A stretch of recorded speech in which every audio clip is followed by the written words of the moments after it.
Each day I live, I want to be a day to give the best of me. I'm only one, but not alone. My finest day is yet unknown.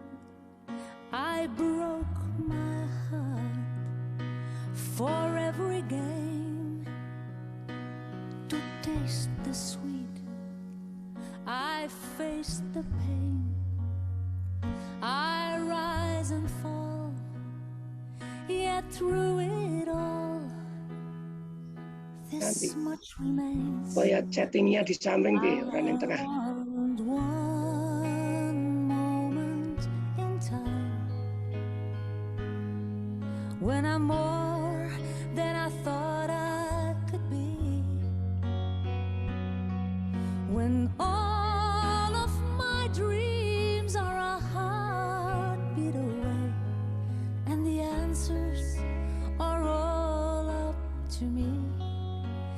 Give me one moment in time, when I'm racing with destiny. Then in that one moment of time, I will feel eternity.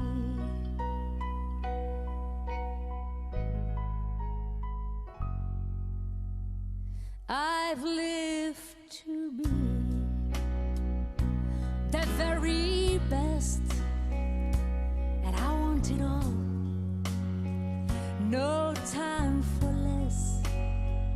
I've laid my plans, now laid a chance here in my hands. Give me one moment in time, when I'm more than I thought I could be, when all of my dreams are a heartbeat away, and the answers are all up to me.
Ya, baik, selamat sore Bapak Ibu yang sudah bergabung. Senang sekali sore ini kita bisa bertemu dalam kegiatan webinar hari ini meskipun melalui virtual ya Bapak Ibu, karena kondisi dan situasi saat ini, tapi ternyata tidak menyurutkan kita untuk tetap bisa berkarya Bapak Ibu ya. Baik, Bapak Ibu, sebelum acara kami mulai, saya ingatkan kembali untuk seluruh peserta yang mungkin baru bergabung, silakan boleh mengganti nama terlebih dahulu dengan format nama underscore instansi Bapak Ibu. Silakan Bapak Ibu. Ya, sambil menunggu ada beberapa rekan yang saya lihat dari jauh-jauh ini ya. Ada dari Sulawesi, dari Batam, ada juga dari Ubaya ini, Bu Arti selamat sore. Ada Bu Ani dari UGM juga, selamat sore Ibu sudah bergabung. Ada Ibu Rusmalia dari Semarang, selamat sore. Ya, ternyata hari ini saya bertemu dengan teman-teman yang jauh-jauh ini ya.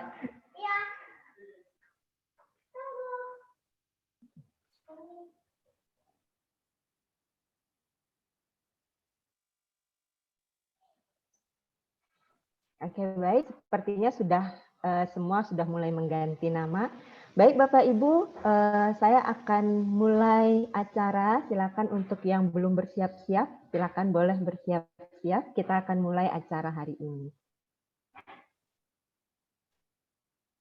Ya, Bapak Ibu peserta, kita mengetahui ya beberapa waktu terakhir ini COVID-19 ini mulai marak lagi nih melanda di mana-mana gitu ya, dengan angka penyintas yang semakin tinggi dan juga angka kematian yang semakin tinggi ya. Dan beruntung sekali hari ini kita bisa berkumpul di sini meskipun dalam jaringan, dalam kondisi yang luar biasa sehat ya Bapak Ibu. Semoga kita tetap ada dalam lindungannya dan tetap diberi kesehatan untuk kita bisa terus berkarya. Untuk itu, untuk memulai acara, izinkan saya mengajak Bapak Ibu sekalian untuk kita berdoa sejenak, mengucap syukur kepada Tuhan Yang Maha Esa karena atas perlindungan dan rahmat-Nya kita bisa berkumpul dan terus beraktivitas dengan baik dan tentunya dalam kondisi yang sehat.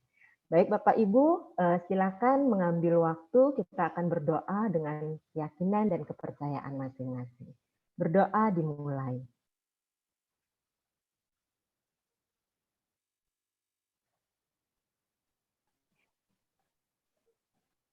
Doa selesai. Baik. Ya.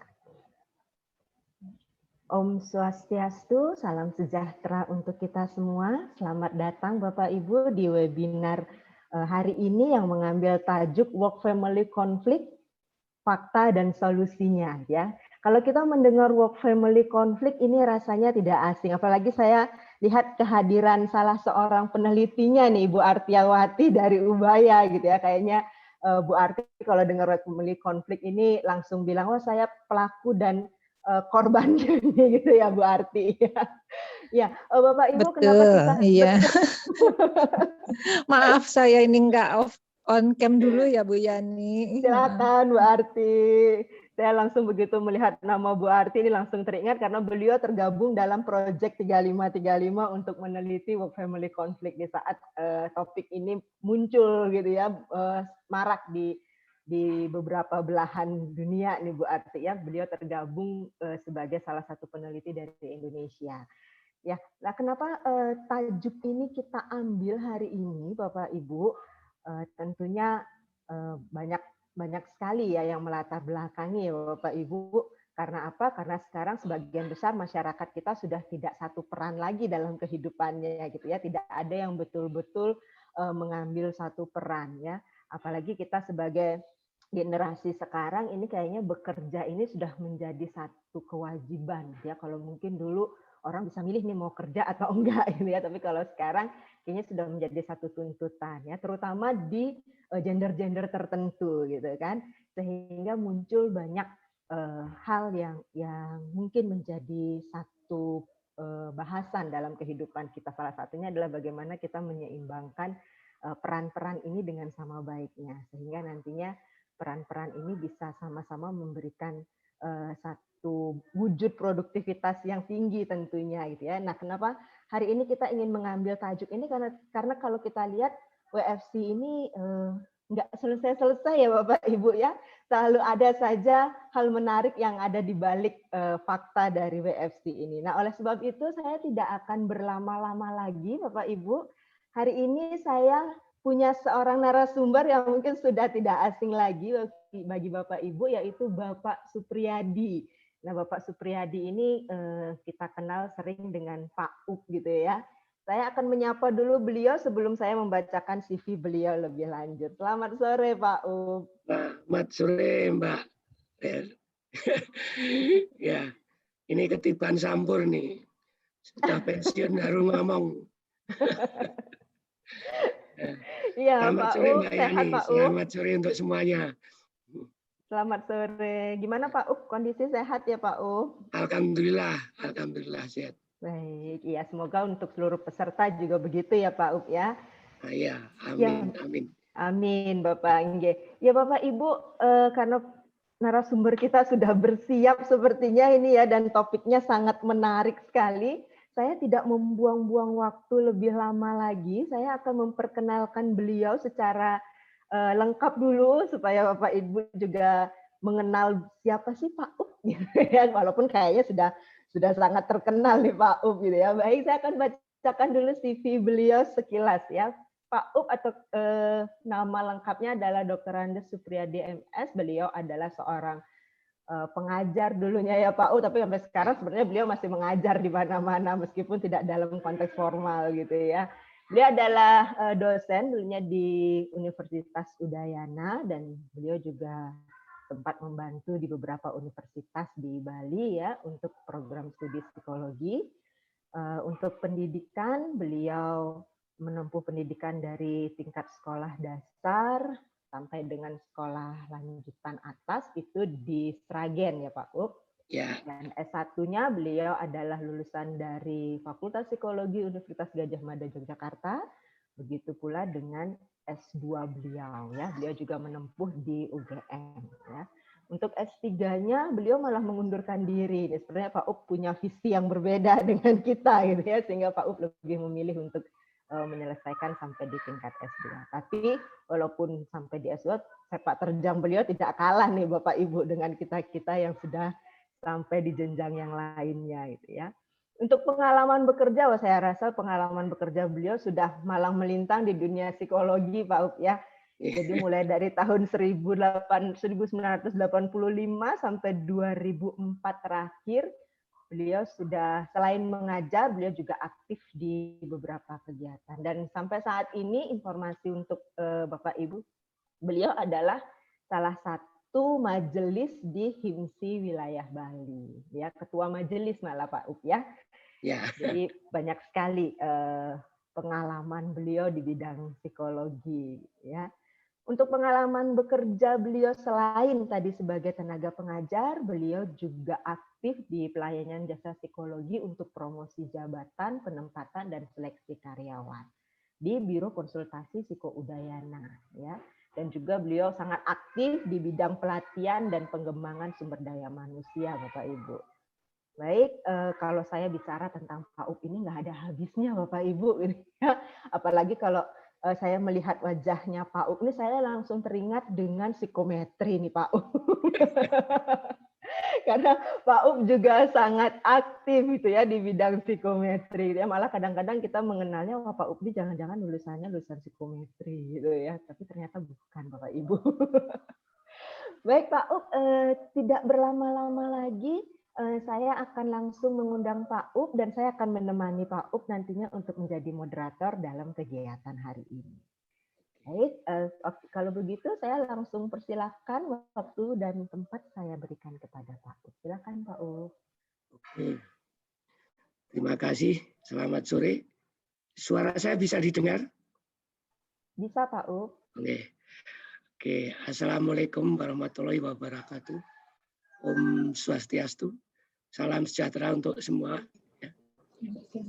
Kita mudah-mudahan semua sehat, selalu dalam perlindungan, dijauhkan dari COVID. Ya, amin. Baik, jadi ini mungkin gimana saya akan mulai atau ditampilkan PPT-nya Pak Dika. Silakan. Jadi ada beberapa agenda yang akan kita bahas.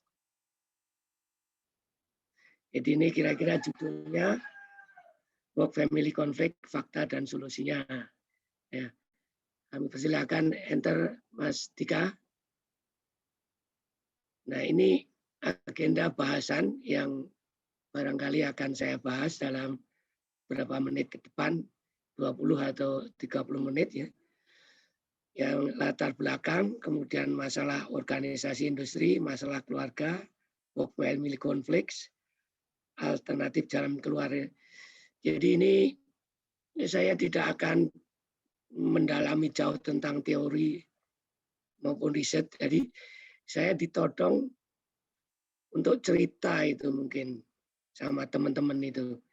Baik, kita mulai saja Pak Dika dari latar belakang. Mengapa webinar ini perlu? Seperti tadi sudah dikatakan oleh Bu Yani bahwa ya kalau di Asia kalau tidak salah 2019 sampai sekarang ini memang topik WFC ini sedang ngetren ya untuk dikaji. Karena memang mungkin Asia berbeda dengan Eropa maupun dunia barat. Jadi kalau di riset-riset itu di bio itu mulai banyak itu bermunculan. Ya, kira-kira seperti itu dan alasan yang lain mungkin faktanya banyak kita lihat yang sekarang setelah COVID ini, ya banyak karyawan mau masuk takut kalau tidak masuk tidak digaji atau masuk nekat masuk di stop di jalan dan jadi akan banyak sekali masalah-masalah WFC ini. Nah, yang alasan kedua teman-teman, saya nggak tahu ya. Saya disuruh pengalaman kerja, ya perjalanan saya sebagai karyawan dalam hal ini, ya sebetulnya tidak banyak ya, tidak banyak masalah-masalah WFC yang saya hadapi. Tapi meskipun demikian ada, ya dalam 36 tahun saya bekerja itu ada saja masalah-masalah kantor yang menyebabkan berpengaruh di dalam kehidupan di rumah tangga atau masalah rumah tangga mungkin menjadikan tidak fokus di kantor itu ada saja. Jadi kalau boleh saya cerita bahwa saya termasuk orang beruntung ya. Jadi mudah-mudahan cerita saya ini nanti akan berkaitan dengan slide-slide berikut. Saya termasuk orang yang beruntung. Saya memilih prodi psikologi itu satu anugerah yang sampai sekarang saya cintai ilmunya. Kemudian saya menjadi dosen juga satu anugerah dan itu memang pilihan yang betul-betul saya renungi.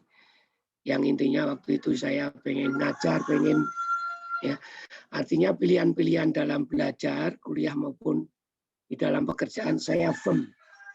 Saya betul-betul firm ya masuk di dalam kerangka batin maupun pola pikir saya. Artinya ya cita-cita hidup saya memang itu. Ya. Jadi terpenuhi itu satu kebahagiaan dan anugerah. Nah dalam perjalanannya karena saya hidup dalam gairah batin, baik itu belajar maupun mengajar, maka sebetulnya masalah WFC tidak begitu terasa meskipun banyak. Dan mungkin bahkan orang luar yang melihat bahwa saya banyak dibully mungkin, saya banyak dikerjain, pengalaman itu ya dalam perjalanan karir saya selama 36 tahun itu ada. Contoh ekstrimnya misalnya saya ketemu orang yang menggaji saya di pesawat sebagai konsultan, padahal saya tidak tahu bahwa saya itu konsultan. Nah, semacam itu ternyata nama saya dipakai oleh teman ya sebagai konsultan dalam satu riset itu. Nah, untung saya ingat, jadi ya mengalir saja. Nah itu. Kemudian saya pernah membuat satu proposal goal dan dijanjikan untuk dibiayai S2. Tidak jadi, ya, misalnya seperti itu. Itu macam-macam ya. Nah yang banyak sekali perlakuan institusi ya, dalam hal ini mungkin person ya, bukan institusinya, atau personalnya itu yang mungkin ya seumumnya orang seperti itu ya, baik di perusahaan swasta maupun di perusahaan pemerintah biasanya ada saja persaingan yang tidak sehat maupun yang sehat itu ada. Nah yang terakhir yang mungkin ini anak Aget. Anak Aget itu mendorong saya untuk menjadi narasumber karena dia tahu itu. Jadi waktu saya mendirikan Aget, menstimulasi mahasiswa untuk membuat satu bentuk bagaimana mengaplikasikan S1, tidak harus S2, tapi bisa hidup.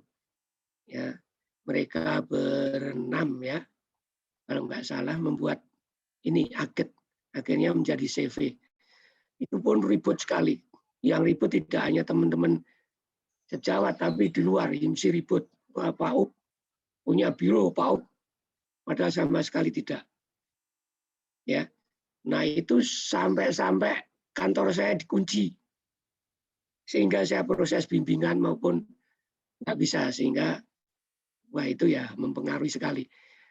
Sampai saya menghadap Pak Dekan dan ngomong kalau saya tidak diperlukan saya pulang saja kampung. Akhirnya saya tidak masuk 5 hari, meskipun setiap hari itu diteleponin, tapi saya tetap berusaha untuk meredam, tidak masuk sampai saya well. Nah dalam proses itu banyak terbentuk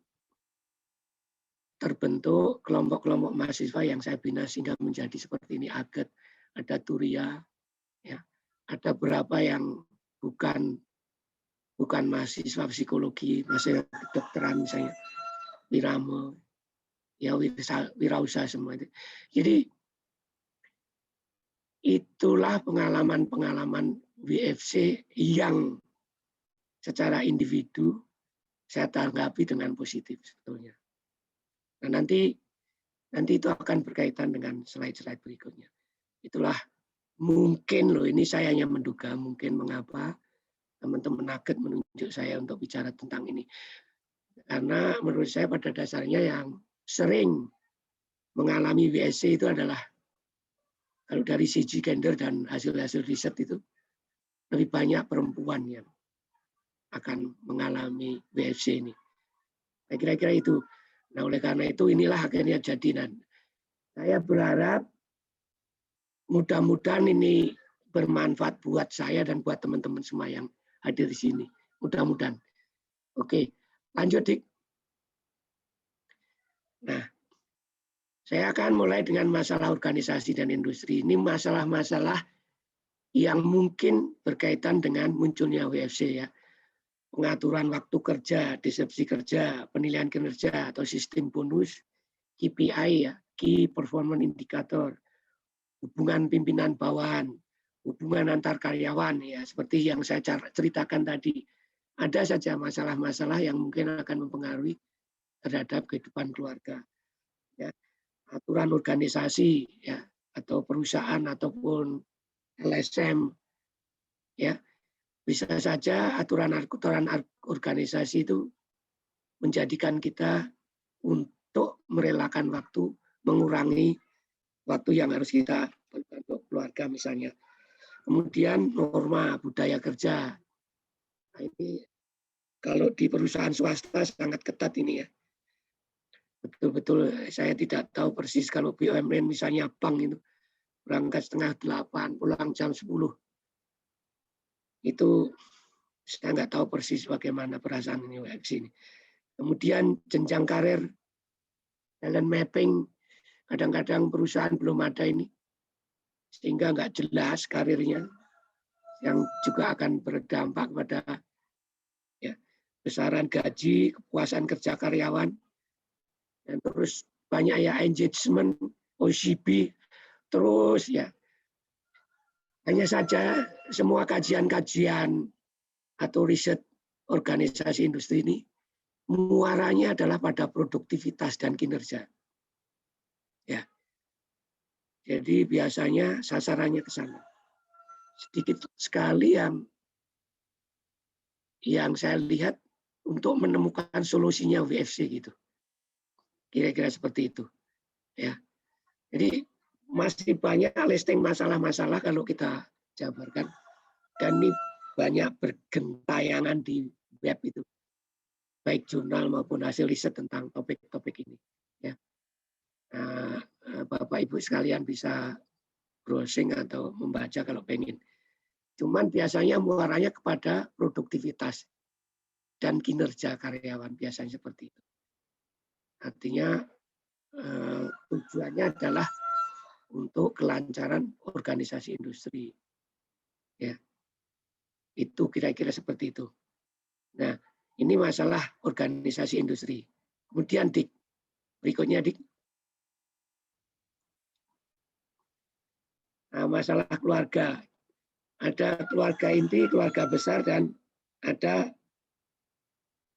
masalah lingkungan ya, lingkungan sosial.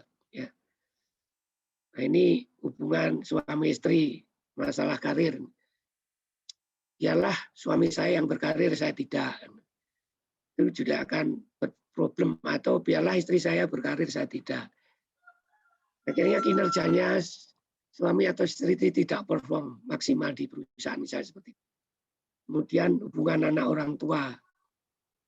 Kalau banyak problem juga akan mempengaruhi ya performance kinerja di perusahaan. Kemudian masalah kesehatan, masalah sekolah, antar jemput, dan sebagainya. Sosial ekonomi, gaji kurang, bayaran, dan sebagainya. Nah, yang berikutnya keluarga besar, nih, hubungan dengan bapak, ibu, mertua, orang tua sendiri, saudara. Kadang-kadang bisa menjadi itu modal sosial atau dukungan sosial, tapi bisa juga berdampak pada performa kinerja ya karyawan. Nah, ini pun kajian-kajiannya belum fokus, menurut saya ini belum fokus memecahkan WFC. Kebanyakan pasti ke arah karier atau performa kerja atau produktivitas kerja. Kira-kira semacam itu. Nah, kalau masalah lingkungan sosial, norma, adat istiadat, lingkungan setempat, status sosial di lingkungan setempat. Jadi kalau saya jadi Pak RW atau Pak RT mungkin posisinya berbeda. Akan memakan waktu juga, akan memakan perhatian kita pada performa kinerja kita. Nah ini kalau norma adat istiadat ini khususnya di Bali sangat terasa ini, banyak sekali kejadian yang berkaitan dengan norma istiadat lingkungan setempat terhadap WFC ini. Ya, banyak sekali contohnya dan sudah banyak risetnya mungkin, tetapi sekali lagi muaranya kepada tadi produktivitas, bukan bagaimana menyelesaikan WFC. Kira-kira seperti itu. Nah, berikutnya Nah, ini topik yang akan kita bahas supaya saya mendapatkan persepsi yang sama dulu. Saya kutip teori-teori lama ini. Sudah pensiun jadi literaturnya kurang. Jadi ini Greenhouse mendefinisikan konflik pekerjaan keluarga atau WC sebagai suatu bentuk konflik antara peran di mana tekanan-tekanan peran pekerjaan dan keluarga saling tidak selaras satu sama lain. Dalam beberapa hal di mana partisipasi dalam satu peranan menjadi lebih sulit karena tuntutan ya. Itu kira-kira. Nah, konflik ini ditandai dengan kurangnya keselarasan antara pekerja dan tanggung jawab keluarga mereka dengan sasaran atau visi misi organisasi. Ya, itu kira-kira seperti itu. Nah, lebih lanjut, silakan Dik. Ya, kalau saya kerucutkan gitu ya, saya simpelkan. Jadi work family conflict itu adalah kondisi di mana terjadi konflik karena tekanan peran dari pekerjaan dan keluarga yang satu sama lain tidak selaras. Simpelnya seperti itu. Nah, sedangkan konflik itu didefinisikan sebagai munculnya dua dorongan yang kuat atau dua situasi lebih secara bersamaan dalam waktu yang sama. Jadi kalau saya simplifikasikan, work family conflict ini pada dasarnya adalah konflik peran ganda sebetulnya. Ya. Di mana munculnya dua peran atau lebih secara bersamaan pada waktu yang sama. Ya. Tuntutan pekerjaan untuk melakukan ini sekarang dan tuntutan keluarga untuk melakukan ini sekarang juga ya. Ngantar sekolah sekarang padahal saya harus ikuti meeting ya. Misalnya seperti itu kira-kira. Ya, jadi pada dasarnya adalah konflik peran ganda sebetulnya. Secara simpel saya bisa katakan itu. Ya. Itu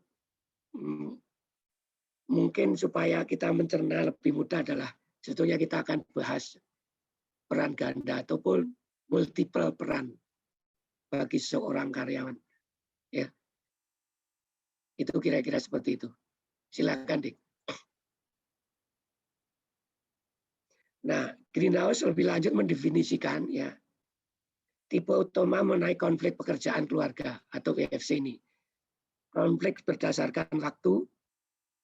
Yang kedua, konflik berdasarkan ketegangan, ya, Stein-based konflik. Dan ketiga, konflik berdasarkan perilaku. Nah, yang berdasarkan masih bisa didengar? Masih, Pak. Oh ya, oke. Jadi konflik yang berdasarkan waktu terjadi karena waktu yang digunakan dalam satu peran tidak dapat digunakan untuk peran yang lain. Ya seperti tadi, saya jam ini harus ikut meeting, tapi saya harus pulang dulu karena harus nganter anak sekolah misalnya. Misalnya seperti itu akan terjadi konflik dalam diri seorang tersebut. Itu yang berdasarkan waktu. Yang berikutnya, Dik. Yang kedua, ya konflik berdasarkan ketegangan di mana hal ini sering berkaitan dengan beban kerja terlalu berat. Jadi karena beban kerja di rumah, ya ngurusin anak, ngurusin suami, ngurusin mertua gitu. Di kantor juga gitu. Sebagai kepala divisi misalnya ngurusin karyawan yang bandel dan sebagainya. Nah, karena beban ini terlalu berat sehingga performan yang diharapkan tidak memadai. Sehingga kayak gimana ya? Mungkin tidak confident atau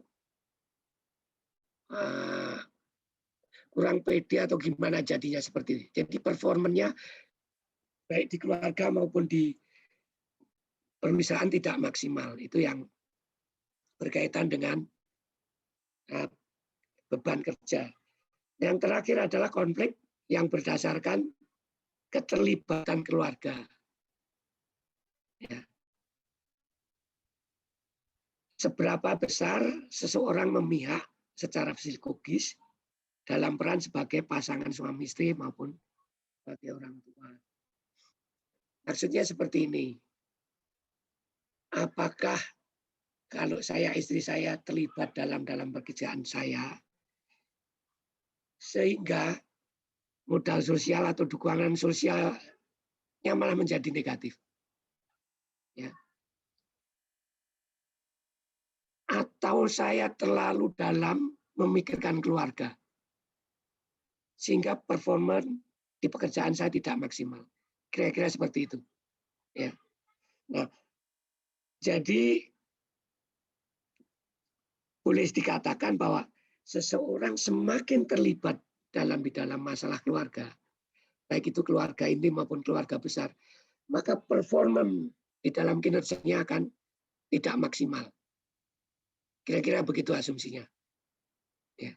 Nah, itulah bentuk-bentuk 3 dari tipe WFC menurut Greenhouse. Ya. Kira-kira seperti itu. Berikutnya, Dik.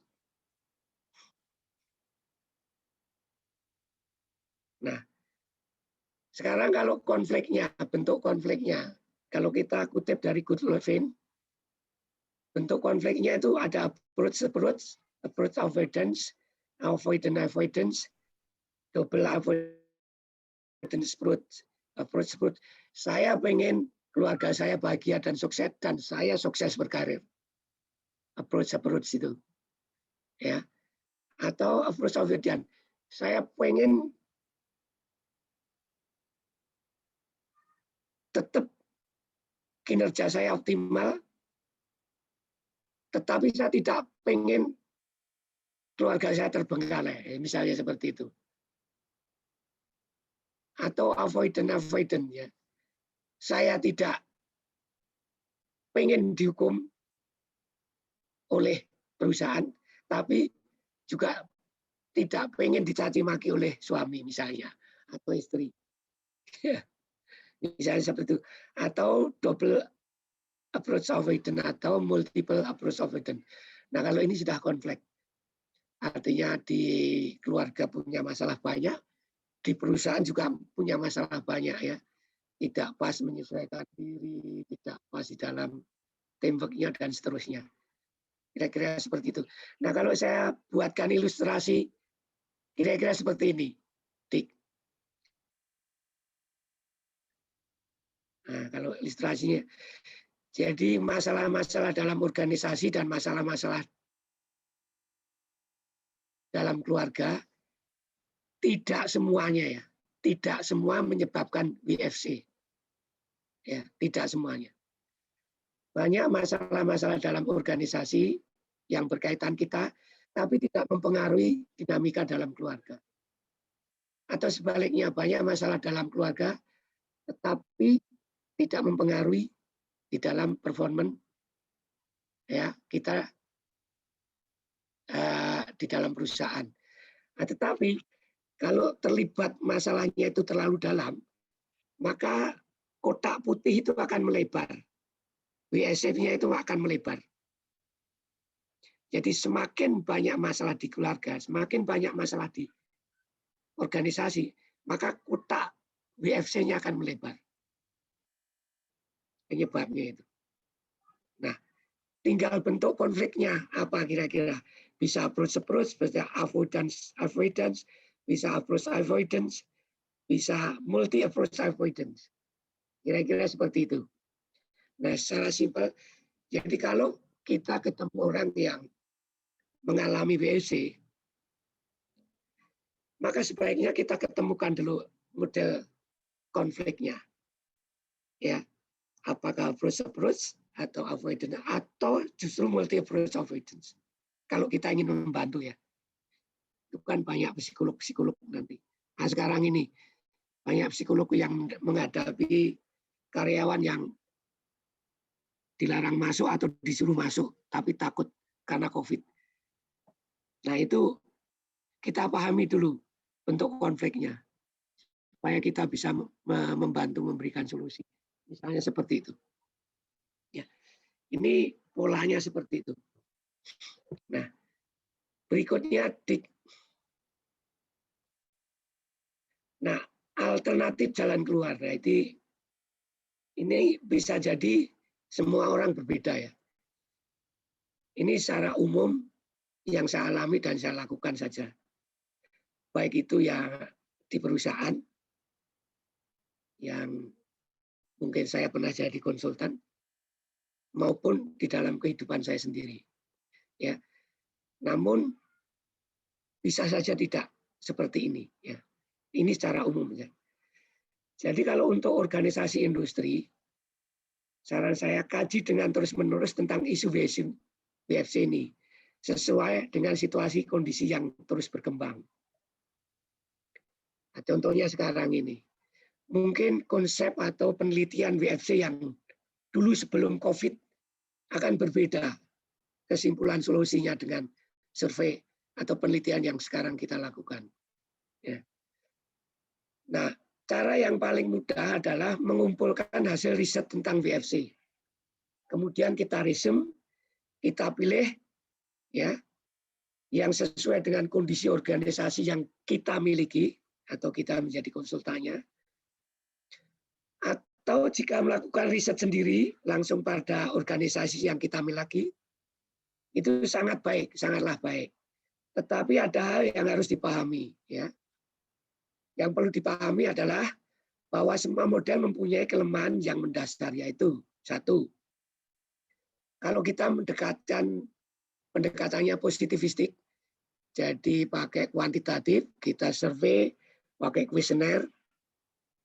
Kelemahannya di dalam metode ini kita selalu berpikir bahwa dengan satu kali riset, masalah itu akan terselesaikan. Nah, itulah biasnya. Tidak mungkin seperti itu. Ini kelemahan positivistik. Oleh karena itu kita harus riset terus-menerus. Nah, apalagi risetnya itu lama, itu yang tidak diharapkan. Risetnya 2 tahun, kesimpulannya sulit kita terapkan. Sudah lewat. Nah, oleh karena itu yang paling cepat mungkin metode ya pendekatan fenomenologis ya atau kualitatif. Tetapi ya itu juga punya kelemahan. Ya, kita harus tidak terlalu yakin bahwa itu bisa digeneralisasikan di luar kelompok responden. Artinya kalau kita kualitatif terhadap 5 karyawan, kita harus hati-hati menggeneralisasikan itu kepada seluruh karyawan. Misalnya seperti itu. Nah, jadi ini memang kendala, sehingga menurut saya memang paling baik kita browsing saja, riset kemudian kita mendapat intisari, kemudian mendiskusikan dengan tim, kira-kira mana paling cocok yang bisa kita terapkan dalam organisasi perusahaan kita, seperti itu. Nah, yang ketiga, latihan pemberdayaan karyawan. Ya, ini pernah dilakukan oleh Bu Ayu dan saya termasuk dilibatkan waktu itu meskipun konseptornya adalah Bu Ayu. Ya, bagaimana pemberdayaan pekerja wanita di bidang pariwisata di Bali, ya, itu menggunakan modal sosial secara efektif supaya bisa membantu di dalam berperan ganda itu. Ya, hasilnya, metodenya bisa diambil, ya, mungkin masuk jurnal psikologi unit mungkin ya, jurnal online-nya mungkin, atau bisa menghubungi Bu Ayu langsung. Ya. Tapi secara sepintas, fokus dari pengalaman itu adalah dukungan emosi sebetulnya. Ya, dukungan emosional dikategorikan ada 5 kalau nggak salah oleh Bu Ayu, kemudian masing-masing dilatihkan. Ya, antar teman kemudian dirasakan. Kalau kamu didukung secara emosional oleh teman seperti ini, gimana rasanya? Ternyata dia merasakan dampaknya positif, kira-kira semacam itu hasilnya. Nah, secara detail bisa dilihat di hasil penelitiannya, bisa di-browsing. Jadi artinya pemberdayaan ini adalah memahami potensi diri dan mengelola, memanfaatkan dukungan sosial ya secara positif. Intinya itu. Jadi kita tidak lari pada riset lagi, tapi secara aktif karyawan itu dilatih untuk memahami WFC. Itu kira-kira untuk organisasi dan industri. Ini pengalaman saya, dan mungkin ada pengalaman lain nanti mungkin bisa di-sharing. Ya. Kemudian yang untuk individu,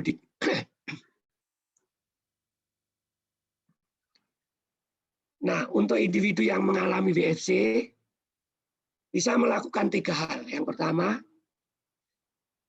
dapat memetakan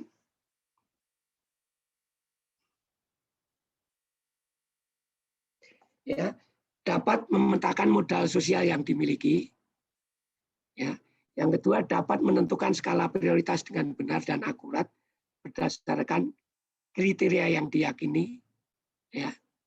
Kemudian yang terakhir ini kalau itu memang sudah nggak mampu, kita bisa lahir kembali saja, newborn. Kita bisa kayak retreat itu atau introspeksi, ya, kayak revitalisasi atau redefinisi hidup kita ya. Pilih mulai dari who I am atau what I'm living for. Silakan mana yang. Nah, ini tentu saja dalam memilih itu kita harus pahami betul lingkungan sosial di mana kita berada, pahami perkembangan teori psikologi ya. Ini dua aliran ini memang beda ya. Kalau kita misalnya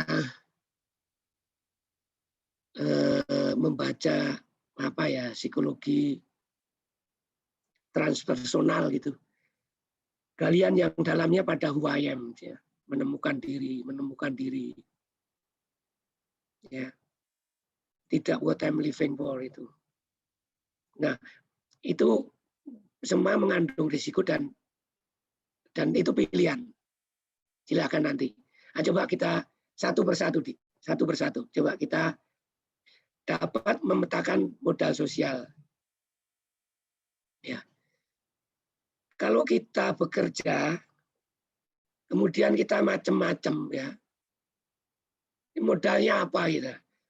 Oke lah kalau kita kenal direkturnya atau kenal komisaris atau kita kenal kalau di lingkungan kenal Pak Rektor, Pak Dekan, kamu macam-macam bisa saja mungkin tidak berdampak. Tapi kalau nggak punya modal sosial, ya, nggak punya networks, kalau kita macam-macam, mungkin kita bunuh diri. Nah, ini banyak sekali menolong, misalnya saja modal sosial ya, misalnya saja. Ini bukan untuk dukungan sosial, keluarga dulu yang di luar ya. Misalnya, saya punya kenalan polisi.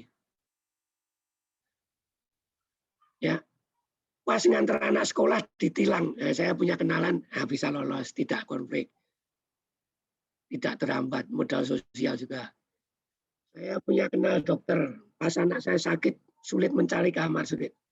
Nah, kenal dokter tiba-tiba lancar. Nah, ini sangat penting ya di dalam memecahkan masalah keluarga yang mungkin akan berdampak pada performa kinerja. Nah, mulai sekarang Anda bisa melisting. Ini sopo itu, network apa saya itu. Ya, bukannya kita mau KKN bukan, tetapi kalau sewaktu-waktu itu memang perlu dan menjadikan kita konflik atau stres di dalam kinerja kita ya, ada baiknya modal sosial itu dipakai. Nah, kalau modal sosial di lingkungan keluarga itu kadang-kadang bisa berpengaruh positif dan negatif. Ya. Ini dari hasil riset ya. Jadi karena keterlibatan emosional itu yang menjadikan kita tidak objektif di dalam dukungan sosial yang dari pihak keluarga.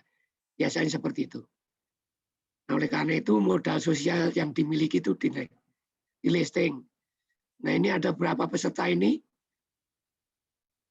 Ada yang peserta dari Irian, dari Kalimantan, kalau kayak saya kenal baik, siapa tahu saya pas tugas di Kalimantan ketemu, ya jadi tahu. Jadi, nah itulah modal sosial. Ya. Ini penting. Ya, kalau kita ingin menyelesaikan BFC yang kita alami, ya itu yang pertama. Yang kedua, Dik. Ya. Yang kedua, ya, dapat menentukan skala prioritas dengan benar dan akurat berdasarkan kriteria yang diyakini sendiri. Jadi jadinya sebetulnya kita memang hidup ya, apalagi kita bekerja. Biasanya kita punya schedule itu jangka pendek, jangka panjang. Kalau dosen ya punya schedule semesteran, mingguan, atau bulanan, dan punya jadwal untuk keluarga. Nah, mau tidak mau kita memang harus berstrategi menghadapi hidup ini dengan jadwal kerja dan agenda aktivitas keluarga setiap hari. Mau tidak mau. Ya. Kalau saya dulu ya sebelum pensiun, masih, jadi malam itu sebelum tidur saya membayangkan saya besok akan bekerja apa, kemudian yang untuk keluarga saya apa, saya listing. Nah setelah saya listing, kemudian saya petakan. Silakan Dik. Saya petakan seperti ini. Ya. Jadi ada 4 dimensi prioritas waktu. Penting mendesak, tidak penting mendesak, penting tidak mendesak, tidak penting tidak mendesak. Ya. Artinya yang nomor 4 ini bisa kita lewatkan kalau pas pada posisi di mana satu kebutuhan muncul dalam satu bentuk. Nah, tetapi kalau yang K1 penting mendesak. Nah, kadang-kadang kita harus mengorbankan agenda yang ada di mana. Mana yang penting itu, kalau itu yang di keluarga, agenda yang di kantor mungkin ditunda. Dengan adanya modal sosial, kita bisa minta tolong pada teman. Sehingga kita tidak mengalami konflik, karena kita sudah punya strategi di setiap hari. Oh ini penting mendesak, oh ini tidak penting mendesak. Nah begitu, kira-kira ya. Nah itu kira-kira seperti itu. Nah kalau gini rasanya jadi nyaman ya. Kalaupun kita mengalami konflik, itu ya pasti karena badai yang ekstrim. Kalau tidak badai ekstrim biasanya lewat saja itu. Ya. Nah kalau yang pertama, kedua itu sudah tidak bisa membendung konflik kita, kinerja kita yang kita alami, maka yang ketiga yang saya sarankan. Silakan Dik. Nah, jangan-jangan kita salah di sini. Ya. Seperti tadi yang saya ceritakan di depan, saya termasuk orang yang beruntung. Ya. Buayan saya itu saya kaji sejak SMA sampai dengan mahasiswa. Saya kaji betul itu. Jadi kalau kita mencari UAM, siapapun yang sekarang sedang mencari, mungkin saya sarankan jangan terlalu dalam, berhenti aja lah. Karena itu tidak tuntas. Ya. Setelah saya menemukan sesepuh dari keraton atau bacaan dari keraton, bahwa diri saya itu ada 36. Bayangin itu. Saya baru ketemu 7 diri saya itu setelah tahun 2005. 6 waktu itu, sekarang ini tambah 1. Nah, dan itu hanya semacam apa ya, pemahaman tentang diri saja. Nah, oleh karena itu ini juga menentukan nantinya apakah betul Anda sudah firm pada bidang ilmu kajian Anda dan pilihan kinerja Anda. Ya, jadi coba kayak kita retreat, kita introspeksi diri, apa sih saya ini itu. Dan jangan terlalu dalam. Meskipun silahkan Anda ya. Tetapi kalau saya sendiri, ya setelah tahun 89 kalau nggak 90, saya mulai fokus ke what I'm living for. Jadi UAM-nya saya kurangi betul. Ya, what I'm living for, what I'm living for. Saya renungi. Untuk apa sebetulnya saya ini? Meskipun dari awal saya sudah menemukan bahwa saya pengen mengabdi di bidang pendidikan. Ya. Itu sejak pacaran pun itu sudah kita tawarkan. Jadi itu yang dalam ya. Artinya kajian di dalam. Nah, siapa tahu teman-teman belum mengkaji secara dalam itu sehingga goyah. Nah kalau ini goyah, maka kemungkinan bekerja dimanapun nggak nyaman, berkeluarga pun nggak nyaman. Atau secara ekstrim, ini secara ekstrim pertanyaannya boleh saja, baik yang sudah berkeluarga maupun yang sedang akan berkeluarga. Coba bertanya dalam diri sendiri, apa sih tujuan saya berkeluarga? Coba. Kenapa saya harus milih berkeluarga? Kok tidak jomblo saja? Ini coba. Ini termasuk yang sudah nikah, pernah tidak berpikiran seperti itu dulu. Ya. Nah, ini menjadikan kita redefinisi, new bonds, temukan, diskusikan dengan pasangan. Kenapa kok kita membangun keluarga ini untuk apa sih gitu? Siapa tahu belum dulu nikah ya karena saling senang atau cinta mabuk setengah mati. Nggak tahu apa sebetulnya yang inginkan. Siapa tahu ya. Atau karena pilihan orang tua. Nah ini kadang-kadang menjadikan peran di dalam keluarga itu bermasalah, maka muncul WFC. Ya. Nah mengapa saya cenderung menyarankan teman-teman untuk berpikir what I'm living for. Jangan who I am. Nggak tuntas itu. Pengalaman saya loh ya. Karena satu, kita harus memahami betul lingkungan sosial di mana kita berada. Itu basic risetnya banyak itu. Ya. Kalau kita who I am aja di tempat kerja, ini loh saya. Saya tahu persis kemauan saya, tapi tidak tahu kemauan orang lain. Pasti gagal dalam bekerja. Ya. Apalagi kalau kita baca riset-riset indigenous psychology, misalnya James Liu, Wee-Chol Kim, banyak sekali ya, mungkin Pak Fathur Rahman, atau mungkin Mas Hakim juga pernah. Bu Quartarini, di Asia Timur atau Belan Timur itu, termasuk Indonesia itu tidak ada, I itu tidak ada, I. Adanya we. Jadi adanya itu kami. Nulis surat saja ya, bersama ini saya kirimkan, bersama ini kami kirimkan. Kami mohon, bukan saya mohon.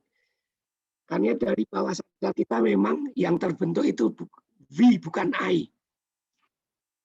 Tapi bisa saja sekarang berbeda. Bisa saja sekarang berbeda. Mungkin Jakarta beda. Tapi kalau di Bali misalnya jelas-jelas terasa bahwa we, ya, kita berperilaku itu Banjar yang menentukan. I-nya sedikit banyak W-nya. Itu kira-kira itu sambil redefinisi apa hidup kita atau newborn nih. Kalau yang step 1, step 2 nggak ketemu loh ya. Ini bisa dilakukan sambil ya baca-baca itu positif psikologi sehingga kita melihat diri kita tidak jeleknya aja, positifnya dilihat. Melihat orang lain yang positifnya tidak jeleknya.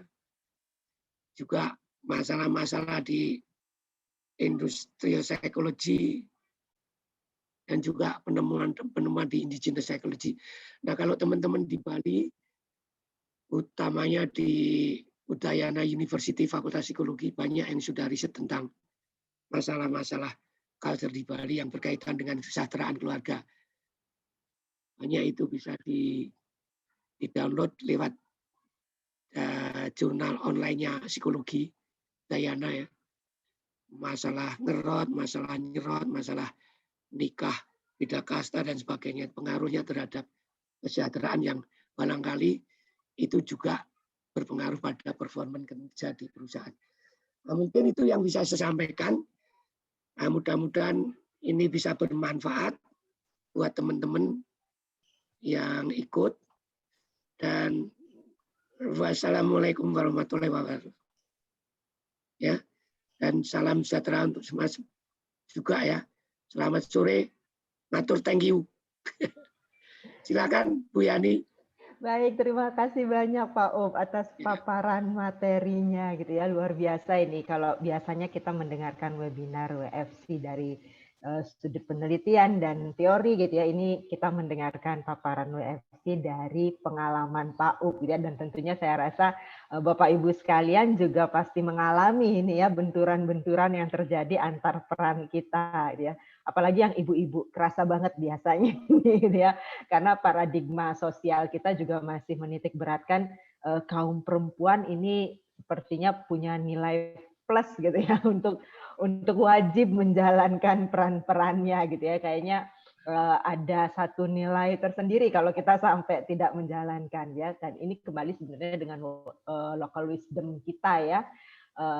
Saya sempat menemukan juga di beberapa penelitian yang pernah dilakukan juga, apalagi kalau di daerah-daerah yang sistem adatnya juga masih sangat kental, saya rasa WFC ini sangat menjadi satu permasalahan yang tidak ada ujungnya ya Bapak Ibu ya, karena bagaimanapun usaha untuk bisa menyeimbangkan peran-peran kita, tetap saja konfliknya tetap muncul gitu ya. Kayaknya nggak ada konflik, nggak rame nih Bapak Ibu gitu ya. Baik, saya mengundang Bapak Ibu untuk silakan mari kita berdiskusi lebih gitu ya, karena memang WFC ini kalau kita bahas secara teori saja tidak cukup ya Bapak Ibu, tapi akan lebih kaya kalau kita bisa sharing pengalaman ataupun hal-hal yang terjadi di sekitar kita ya.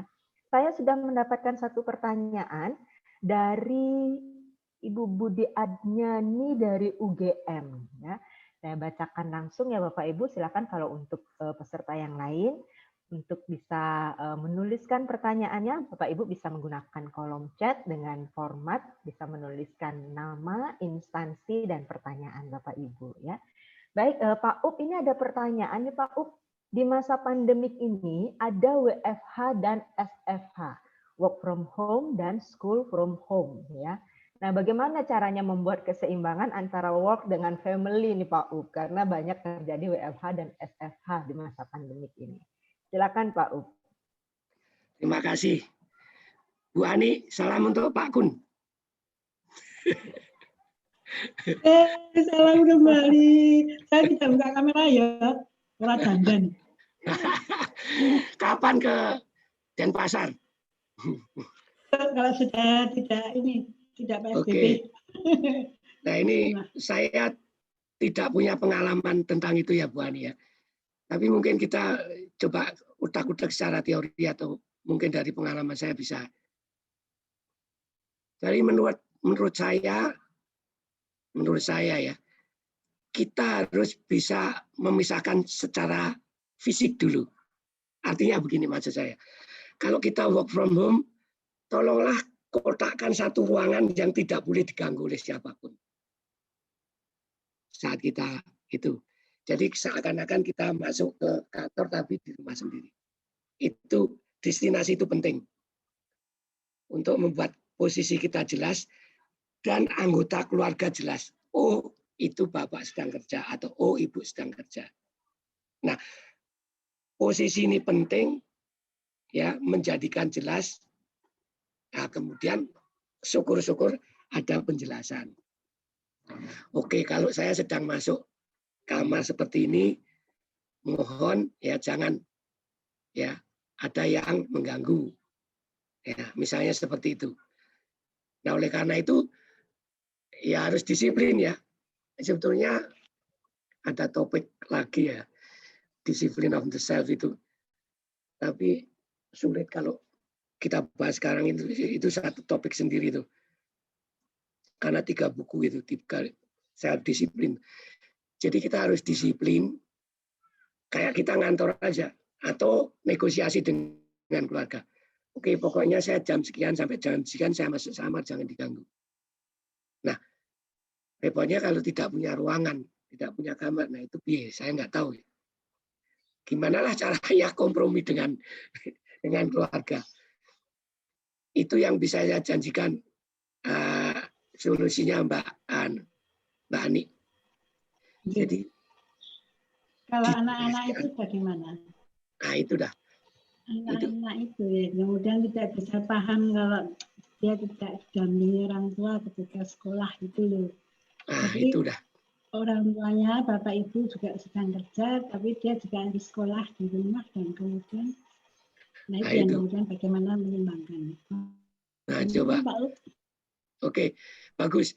Jadi kalau saya pakai what I'm living for, kemudian berdiskusi dengan pasangan, maka akan terdistribusi itu, pekerjaan akan terdistribusi. Ya. Kalau kita sepakat membangun keluarga, maka pekerjaan akan terdistribusi. Kalaupun tidak terdistribusi, mungkin kita bisa menggunakan modal sosial kita. Saudara, tetangga yang lebih dekat kita bisa percaya. Itu memang, contohnya seperti ini aja. Mungkin nanti kalau ini lewat dari jam 6 sudah kacau. Ini pintu di belakang saya ini saya kunci nih. Di sana ada cucu saya bermain dengan 4 orang. Yang biasanya naik turun tangga ini. Tapi ya dengan penjelasan tadi, pokoknya tak kunci dulu sampai jam 6. Titik. Meskipun nanti setelah jam 6 mungkin gedor-gedor saya nggak tahu. Jadi destinasi itu penting. Ya, destinasi penting, batasan yang jelas yang penting sehingga semua paham dari tujuan kita masing-masing. Mungkin itu intinya. Atau mungkin teman yang lain bisa menambahkan. Saya maaf saya tidak punya pengalaman ini karena COVID datang saya sudah pensiun. Matur nuwun nggih. Nggih. Terima kasih Pak Up. Memang sangat sulit ya Bu Ani, apalagi kita ada di rumah dengan waktu yang bersamaan dengan anak-anak. Tapi betul mungkin tadi seperti yang Pak Up katakan bahwa kita memang harus membuat satu kesepakatan yang diketahui bersama oleh seluruh keluarga, begitu ya Pak Up ya, supaya rule-nya bisa jalan. Betul ya. Ini ada lagi nih Pak Up dari peserta Sibli Pak Up. Di sini beliau menanyakan, pada kondisi seperti sekarang, menurut Bapak, apa yang perlu dilakukan untuk mengatasi hambatan prokrastinasi nih Pak? Karena kita kerja di rumah, biasanya jadi malah males nih. Gimana Pak Up? Itu pelajari tadi. Ya, pelajari untuk individu yang nomor 2 itu. Jadi strategi setiap hari harus dibangun. Ya berkaitan dengan self disiplin ya. Tapi kalau kita bisa memetakan ini skala prioritasnya, ini penting ya, mendesak penting pasti itu akan jalan. Ya. Ya terus terang ini memang masalah tersendiri ya, self disiplin itu. Itu satu kaitan bahasan sebetulnya. Atau mungkin lain kali agak suruh bikin tuh webinar self disiplin. Ya. Nah ini tolong dipetakan nih. Penting mendesak. Atau semua dimasukkan aja penting mendesak. Karena penting mendesak harus ada schedule. Hari ini sekian halaman baca atau hari ini sekian halaman ketik dan seterusnya. Prokrastinasi itu memang. Apalagi orang-orang pecandu gadget sama TV itu. Wah, lewat semua kalau sudah ada. Nah, tapi ini kalau pengalaman saya ini menjadi obat mujarab kalau mau pakai ini. Ya. Itu Mbak Yani. Ya. Oke Bapak, iya betul sekali ya Pak ya. Jadi kalau kita di rumah soalnya nggak harus ke kantor nih Pak ya. Jadi mau bangun jam berapa atau mau ini agak longgar ya, mau mengerjakan apa ini memang betul-betul harus disiasati dengan baik gitu ya. Mungkin salah satunya seperti tadi Pak Up bilang harus mendata dulu nih kegiatan kita mana yang menjadi prioritas, mana yang tidak gitu ya. Ya, baik. Ada satu lagi nih Pak Up yang bertanya dari peserta Ayu gitu ya, berkait dengan cara yang terakhir nih Pak Up, yang mungkin yang what living for ya Pak Up ya. Jadi ketika kita memilih untuk what living for, kembali lagi sepertinya kita akan mengkotak-kotakkan diri dalam peran-peran kita kan begitu Pak Up ya. Nah ini gimana nih Pak Up? Apakah tidak menimbulkan WFC yang baru katanya nih Pak Up? Tidak.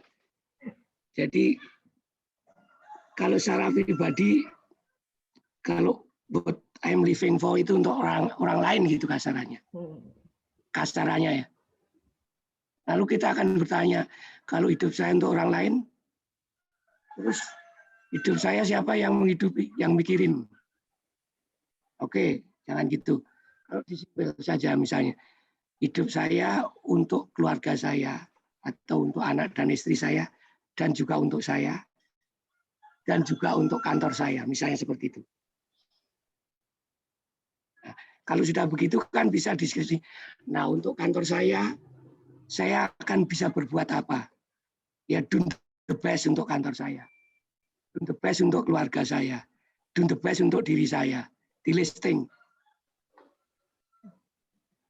Ya. Jadi kita memang harus paham betul ya siapa diri kita, memang harus who I am itu memang, tapi jangan terlalu jauh. Setelah itu harus what I'm living for. Jangan ini yang saya butuhkan, inilah saya. Nanti akhirnya semua tidak kebagian, jadinya kita jadi maladaptif. Ya. Oleh karena itu, bagi yang sudah berkeluarga, apakah hal seperti ini sudah pernah didiskusikan? Baik itu ya secara langsung ataupun tidak langsung. Secara simpel saja, kalau saya biasanya misalnya tanya, Ibu sesuk jadwalnya apa misalnya kalau dengan istri saya. Ibu sesuk lebura, sesuk jadwalnya apa. Kalau bisa bareng-bareng, kalau tidak. Misalnya seperti itu. Itu hal-hal yang simpel yang sebetulnya dengan kita berpikir what I'm living for, waktu tengah malam, berstrategi setiap hari, itu akan menjadi efektif. Ya. Itu kira-kira seperti itu. Iya. Ya. Baik, terima kasih Pak Ya. Up. Jadi untuk Saudara Ayu ya tadi yang bertanya, mungkin what living for-nya harus dipahami dengan cara yang berbeda ya. Artinya kita tidak membagi diri kita dalam peran-peran lagi, tapi betul-betul mengetahui apa sih gitu ya tujuannya gitu ya, supaya lebih clear sehingga kita betul-betul bisa tahu apa yang harus kita lakukan gitu ya. Kembali lagi mungkin seperti tadi ya Pak Up ya, membuat prioritas lagi pada akhirnya ya. Betul. Ya, ini ada lagi Pak Up dari peserta MADE Pak Up. Nah, ini menyoroti kondisi yang sekarang ini Pak Up, di masa pandemik ini banyak sekali aturan-aturan yang kadang berbenturan dengan kenyataan nih Pak Up. Artinya ada pembatasan, tapi di satu sisi ada tuntutan lain lagi yang mengharuskan kita untuk tetap bergerak nih Pak Up gitu ya. Misalnya di tempat kerja, ketika para keluarga tahu bahwa ada pembatasan nggak boleh kerja, tapi ketika tempat kerja menginginkan kita datang, malah timbul konflik nih Pak Up, mana yang mau diikuti gitu ya. Nah, gimana nih Pak Up dalam mengatasi ini katanya nih Pak Up? Itu dah. Sebetulnya ini seperti tadi ya, kita harus pahami lingkungan sosial di mana kita berada, sebetulnya seperti itu. Atau saya punya pengalaman yang mungkin nanti bisa ditransfer ke masalah ini. Ya. Ada di Bali ini, ada banyak pekerja, bukan dalam posisi COVID ini sejak zaman dulu. Harus masuk, ya kalau tidak masuk kena punishment, tetapi dia harus ngayah di Banjarnya. Kalau tidak dia akan dikucilkan di lingkungan sosialnya. Bayangin tuh. Nah ini memang solusinya pihak ketiga. Seperti kemarin kita sudah diskusikan Mbak Yani. Mungkin nih yang harus menolong adalah regulasi. Nah dari kajian itu, akhirnya kita angkat itu menjadi diskusi di tingkat kabupaten. Ya. Bagaimana mengatasi karyawan-karyawan hotel yang berhadapan dengan awik-awik adatnya gitu misalnya. Kalau ini kan berarti karyawan ya yang berhadapan dengan aturan COVID kan gitu sama aja kira-kira ya. Jadi akhirnya solusinya ketemu bahwa boleh tidak menghadiri upacara adat tetapi harus bayar. Misalnya seperti itu. Jadi awik-awiknya yang dirubah. Tetapi sekali lagi, itu solusi yang tidak baik karena itu masih membebankan karyawan karena dia harus bayar. Nah, mengapa hotelnya tidak mau toleran itu? Nah, tapi lama demi kelamaan karena itu bergulir terus, didiskusikan terus. Nah, maka ada beberapa hotel yang mulai membuat regulasi. Boleh Anda tidak masuk asal bisa menunjuk pengganti teman Anda. Ganti bergilir. Nah, seperti itu. Nah, tetapi kalau COVID ini, siapa yang mengganti masuk? Kan sama takutnya. Jadi ini harusnya didiskusikan dengan benar supaya pemerintah tegas. Yang masuk nggak masuk gitu.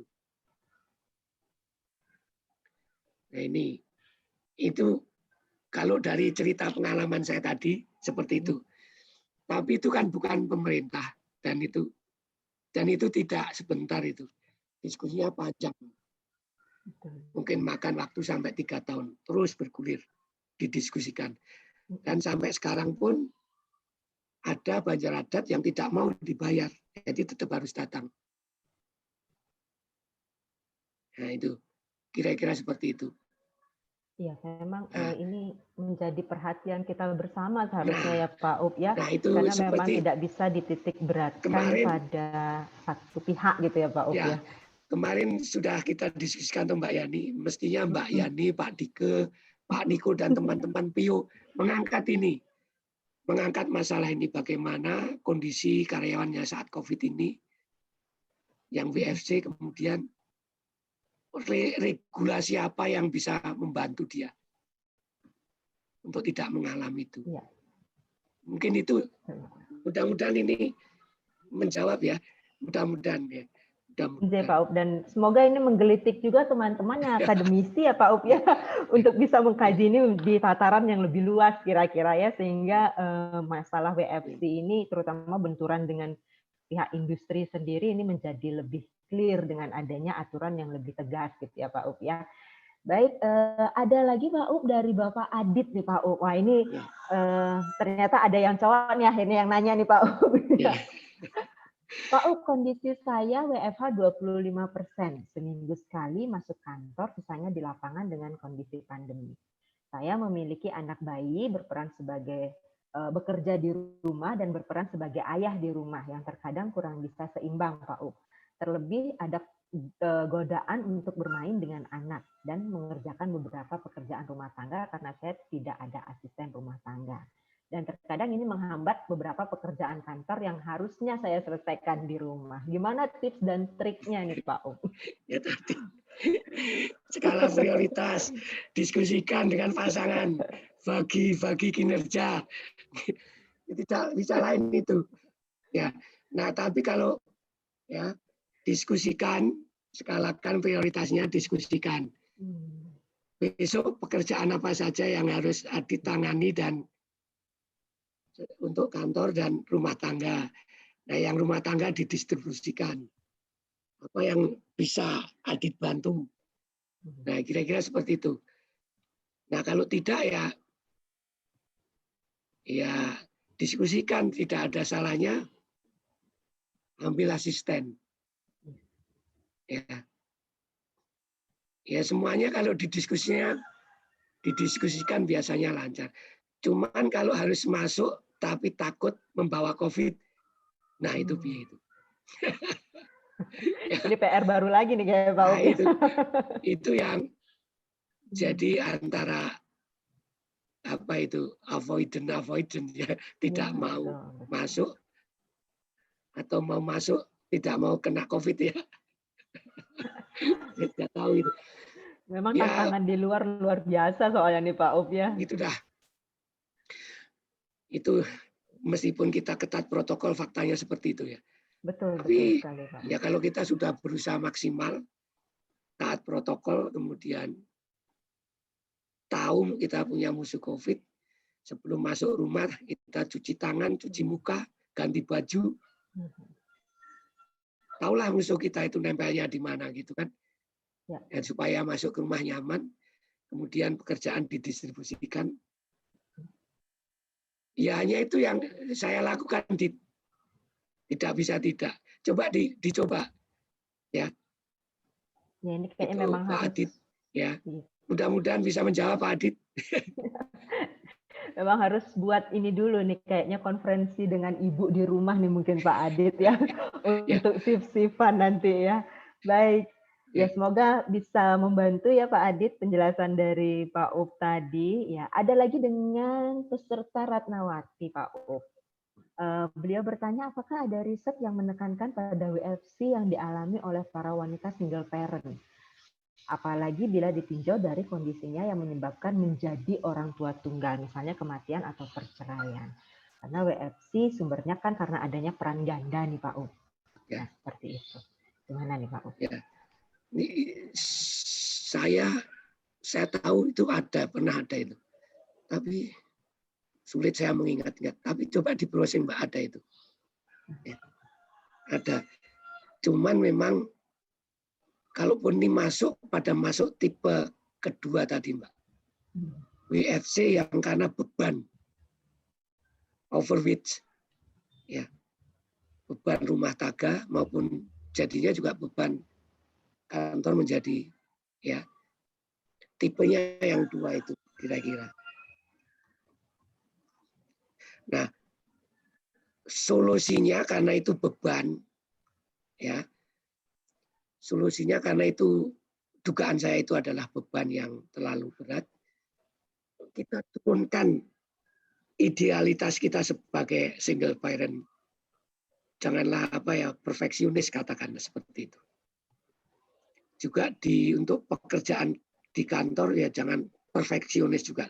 Turunkan sedikit sehingga beban kerja itu mulai sedikit menurun gitu. Ini mungkin dugaan saya. Meskipun tidak WFC pun single parent itu saya tahu persis. Ya dia mesti strong. Atau lihat terus filmnya Osin. Pernah lihat filmnya Osin? Teman-teman, dilihat aja diulang-ulang ya, semangatnya Osin tuh biar menjadi kita menjadi single parent. Ya, nanti saran saya hanya itu. Jadi itu saya duga masuk ke tipe kedua itu, Mbak. Jadi beban yang terlalu berat di keluarga maupun di kira-kira itu. Ya, baik. Untuk Bu Ratna mungkin memang penelitian sepertinya sudah cukup banyak ya Pak Up ya, tentang WFC ini. Mungkin kita bisa checking lagi gitu ya untuk sisi-sisi lain dari konflik peran ini. Baik, ada lagi dari saudari Putu nih Pak. Ya. Bisakah menghilangkan WFC dengan mengurangi perannya Pak katanya? Misalnya nih kalau WFC itu hadir karena kita menikah dan sebagainya, itu dikurangin aja, nggak usah menikah atau nggak usah kerja. Wah, ini solusinya kayaknya sangat simpel gitu ya. Tapi apakah memungkinkan katanya nih Pak U? Ya, tidak menikah tapi punya pacar sama aja. Itu kan bagaimana kita disiplin, ya kan? Menggunakan waktu yang kita punya untuk perusahaan dan waktu yang kita punya untuk diri kita sendiri. Diri kita sendiri itu dideskripsikan kalau sudah berkeluarga ya keluarga. Ya kan? Tapi kalau masih bujang ya diri kita sendiri, mungkin kita punya hobi. Ya. Ke kopi dengan teman. Wah, saya harus meeting tapi janjian kopi. Ya WFC sama aja. Ya kan? Nah, oleh karena itu tetap ya berstrategi setiap hari kalau Anda tidak mau WFC. Malam itu berstrategi setiap hari. Besok ngapa? Nah, kalau kita tidak pernah membuat satu jadwal, ya piye terus hidup terus piye ya? Tidak punya jadwal. Melayang-layang. Nikmat betul mungkin malah menikmat betul itu. Malah konfliknya ada tapi tidak terasakan. Kira-kira seperti itu. Ya. Ya, baik. Jadi sekali lagi ya, jangan dikira pekerja yang bujang atau tidak nikah itu tidak WC, jangan dikira. Ya. Tetap ada ya Pak Up ya. Ada. Karena Karena memang ada intinya tugas tadi, sosial ya. ya, karena intinya tadi dua kebutuhan yang muncul secara bersamaan. Nah, kebutuhan itu kan pada diri saya. Kalau saya abai dengan keluarga kan saya butuh dengan kebutuhan saya sendiri. Sama saja. Nah, asal itu bisa di-manage, ya mungkin WFC bisa dikurangi. Iya, jadi bukan dengan memilih untuk tidak sama sekali karena tetap aja ada WFC-nya ya Pak Up ya. Ya, tetap. Betul. Ya, perannya tetap sebagai diri sendiri. Iya, baik. Ini ada lagi Pak Up dari peserta Ana di Bandung Pak Up. Bertanya tentang apakah derajat konflik yang dihayati oleh laki-laki dan perempuan akan berbeda. Mengingat di kita ada peran lebih yang diberikan pada perempuan, bahwa perempuan harusnya lebih mengutamakan tugas sebagai ibu rumah tangga. Mungkin oleh belan tadi itu ya Pak Up ya, kira-kira gimana nih Pak Up? Ya. Nah, ini yang tadi kita, untungnya saya jadi manusia Indonesia, laki-laki. Tidak kena stigma sosial harus ngisah-isah, harus masak, harus mandikan anak. Ya, kalau itu sudah berkeluarga loh ya. Nah, oleh karena itu tolong kalau kita membangun keluarga, diskusikan kenapa kita kok berkeluarga. Distribusikanlah, tolong didiskusikan. Ya kan? Jadi jelas itu sudah jelas ada riset bahwa gender ya, kajian gender memang WFC lebih banyak dialami oleh kaum perempuan. Nah, tapi kalau tingkat atau derajat kedalaman konfliknya itu yang saya gimana ya? Kalau seorang laki-laki diberi tambahan pekerjaan isah-isah sajalah. Itu bebannya mungkin lebih seorang perempuan yang disuruh gendong orang tuanya. Ya, artinya itu kurangnya sangat subjektif. Atau karena laki-laki tidak biasa pekerjaan rumah tangga, diberi beban sendiri saja menjadi amat berat. Nah, sedangkan perempuan karena sudah mindset bahwa sadarnya bahwa memang dia harus bertanggung jawab terhadap ya rumah tangga dalam artian kehidupan rumah tangga ya dapur dan sebagainya anak itu. Sehingga beban itu menjadi tidak terasa. Kalau kedalaman konfliknya ya. Itu sangat-sangat subjektif ya. Nah, kecuali ada perempuan yang dulunya tidak pernah punya pengalaman, masa aja tidak pernah selalu. Maka setelah nikah jadi berat sekali, pembantunya pulang sudah kayak mau kiamat saja dunia ini. Gara-gara pembantu pulang, karena apa-apa harus sendiri. Hanya dari bawah tidak punya. Nah, kalau sedalam apa itu memang subjektif. Ya, habit atau pengalaman yang sudah diperoleh selama ini bagaimana. Itu yang akan membentuk besar tidaknya tekanan stres yang dialami. Mungkin itu Mbak Yani, atau mungkin ada yang ingin menambahkan, silakan. Ya Pak Up, memang ini kembali lagi ya Pak Up ya, stigma masyarakat kita ini memang sangat berperan juga untuk menentukan bagaimana kedalaman dari konflik yang terjadi gitu ya antara gender tadi. Memang kalau di Indonesia perempuan ini lebih berat kayaknya. Baik, sebelum saya membacakan pertanyaan lagi nih Pak Up, ada satu peserta yang ingin menyapa sedikit dengan Pak Up nih karena beliau katanya mau live lebih dulu. Dari Bu Artiawati Pak Up, silakan Bu Arti. Baik, terima kasih Mbak Yani. Pertama-tama Pak Up, saya menyampaikan apresiasi yang sangat tinggi pada Bapak ya, yang sudah membahas topik ini yang dulu saya meneliti di awal 2000 itu seringkali mendapatkan pertanyaan atau terkadang malah cibiran gitu ya, terutama bagi teman-teman Pio. Kok lab Pio jadi lab perkembangan begitu katanya Pak Up. Dan kemudian kalau kuesioner kalau diberikan kepada yang pria itu diberikan ini tidak cocok, ini cocoknya untuk istri saya, katanya gitu ya. Nah, jadi pergerakan ilmu ini memang sangat besar ya Pak ya berubahnya begitu, dan kemudian memang betul yang semua, saya hanya ingin menyampaikan semua yang Pak Up sampaikan itu betul adanya, dan kemudian walau maksudnya secara teoritik yang pernah saya ujikan semuanya betul adanya juga. Jadi yang saya ingin menambahkan yang terakhir ini saya sungguh sangat apresiasi karena di dalam disertasi saya memang min pria itu lebih tinggi untuk orang Indonesia, dan ini sama min WFC dengan salah satu tim riset saya di India, Tripli Pandey Desai. Dan yang Bapak jelaskan betul, karena para pria ketika masuk ke keluarga Welcome to the Jungle bingung gitu ya, sementara kalau para perempuan dia sudah siap, kalau saya masuk ke dunia publik dia akan jumbalitan dan saya harus mencari strateginya begitu ya.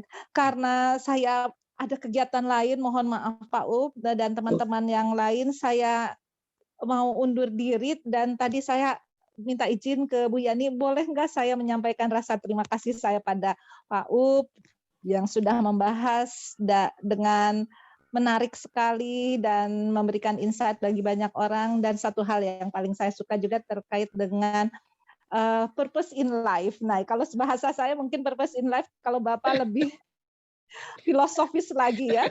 Jadi karena itu goal DV saya paling ujung Pak, gitu, di dalam disertasi saya tuh balik lagi ke situ gitu, untuk kemudian kita bisa memanage kehidupan kerja keluarga kita dengan baik. Dan poin yang Bapak sampaikan terkait dengan distribusi peran, bagaimana bekerja sama dengan pasangan itu core solution gitu ya.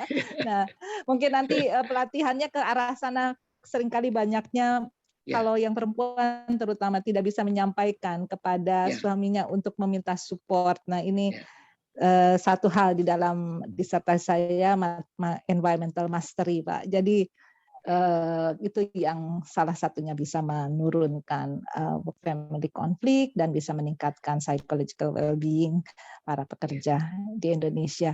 Matur nuwun sangat Pak Up. Saya matur nuwun Bu. Saya matur nuwun. Akhirnya kita punya itu. Ayo Bu Yani, Bu Ayu, Komang Rahayu itu punya partner untuk terus mengkaji WFC. Nah, yang kalau di Bali Bu, culture itu betul-betul.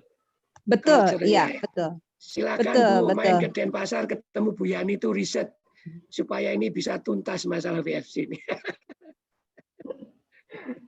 Ya, itu amat menarik ini. Karena saya sudah pensiun, jadi bisa itu Bu Yani juga. Ada Bu Komang Rahayu, ya. Silakan. Iya, baik Bu Yani, terima kasih Pak. Terima kasih. Terima kasih kembali. Iya. Terima kasih Bu Arti, juga menjadi tambahan informasi ya bagi kita semua ya Bapak Ibu, apa yang tadi dijelaskan juga oleh Bu Arti ya.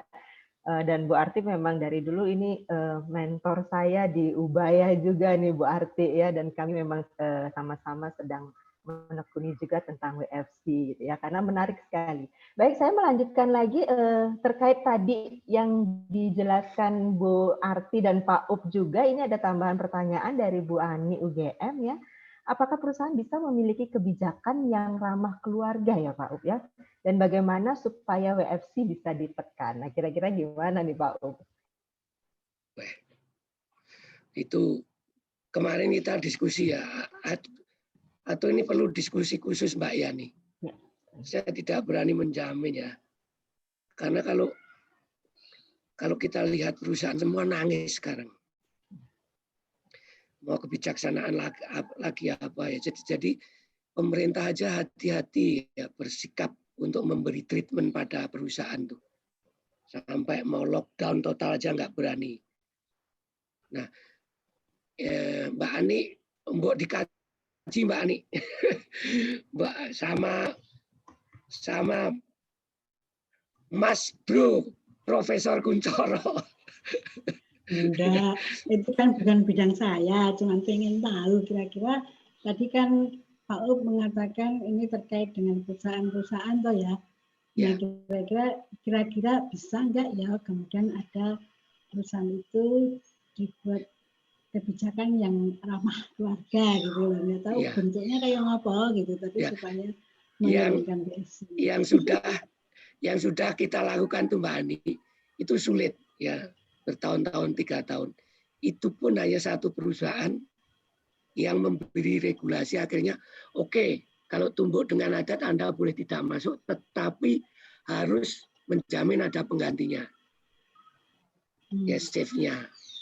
Itu yang pernah. Dan itu tidak semua perusahaan. Artinya itu kalau itu dianggap kebijaksanaan itu ramah keluarga, is oke. Artinya solusinya BFC berkurang. Ya, karena adatnya pokoknya harus datang. Bayar pun tidak boleh. Tetapi ada yang ngalah adatnya. Oke, sekarang semua anggota masyarakat Banjar sini boleh tidak datang saat bekerja, tetapi tetap harus bayar. Nah, itu tercantum di awik-awik. Ya, di Banjarnya. Yang ngalah Banjarnya dong. Nah, itu yang Banjarnya kalau kayak yang Banjarnya ngalah. itu sebetulnya tetap bukan BFC, Mbak, karena apa? Karena karyawan tetap membayar kehilangan uang. Nah, yang paling baik seperti tadi. Ya, perusahaannya itu bolehlah ya tukar jadwal masuknya. Nah, tapi ya kadang-kadang teman yang mau tumbuh ini cari penggantinya juga banyak yang tidak mau. Itu masalah. Tapi ada solusi semacam itu. Apa itu menjadi suatu yang bisa dikembangkan? Ya bisa dikaji, Mbak. Ya, bisa kita kaji. Ya. Mungkin seperti itu, Mbak An. Di Jogja mungkin. Pak Up. Ya, sami-sami. Ya, terima kasih Bu Ani. Ada satu pertanyaan lagi dari peserta Sinta Adela, Pak Up. Menanyakan tentang apakah diskusi tentang bekerja sama dan berperan di dalam rumah tangga akan lebih baik dibahas ketika pasangan belum menikah. Lalu strategi seperti apa yang perlu dilakukan untuk berdiskusi dengan pasangan dalam membahas peran-peran yang nantinya akan dijalankan. Ini kayaknya preventif ya Pak Up. Di awal Ya. dulu, silakan Pak Up. Ya, semuanya harus bisa. Bagi yang sudah nikah harus bisa. Gimana caranya? Kan Anda sudah tahu pasangan Anda. Gimana cari peluang selesainya? Ini kita punya masalah setiap hari nganter anak. Kamu harus masuk pagi, saya harus masuk pagi. Gimana enaknya? Misalnya seperti itu. Mulai dari masalah yang real yang kita hadapi. Nah, terus besok-besok kalau saya tugas keluar daerah, piye enake? Ya, mulai dari yang real saja, yang kecil saja dulu. Itu kalau bagi yang sudah nikah. Harus bisa dilakukan. Kalau memang Anda punya masalah itu, harus bisa dilakukan. Dan mulai berani melakukan. Ya takut dicerai, ya enggak lah, masa diskusi itu takut dicerai. Itu kira-kira seperti itu. Nah, bagi yang baru mulai pasangan mau, cerita aja, ceritain mulai cita-citaku, nek citamu piye. Dulu saya panjang itu sama mantan pacar saya dulu. Diskusinya sepanjang malam. Dia pengen kerja di Jakarta, aku pengen di Solo, nggak mau sana gini, saya nggak mau. Akhirnya diskusi, nggak mau sana, mbak mau sini, jadilah Bali disepakati. Itu kesepakatan loh. Dan dalam diskusi. Saya jadi dosen ini juga dalam diskusi. Tapi apa ada yang orang pacaran seperti itu ya? Nggak tahu saya. Kelihatannya sekarang orang pacaran itu seneng etok ya. Seneng etok, kemudian. Nah, kalau Anda sudah merasakan itu perlu, mulailah diskusikan. Kalau yang belum nikah, mulai dengan tadi. Besok seandainya kita jadi, kira-kira kamu pengen jadi apa? Saya pengen jadi ini. Kalau pengen jadi nanti kan seperti inilah. Diskusinya kan panjang.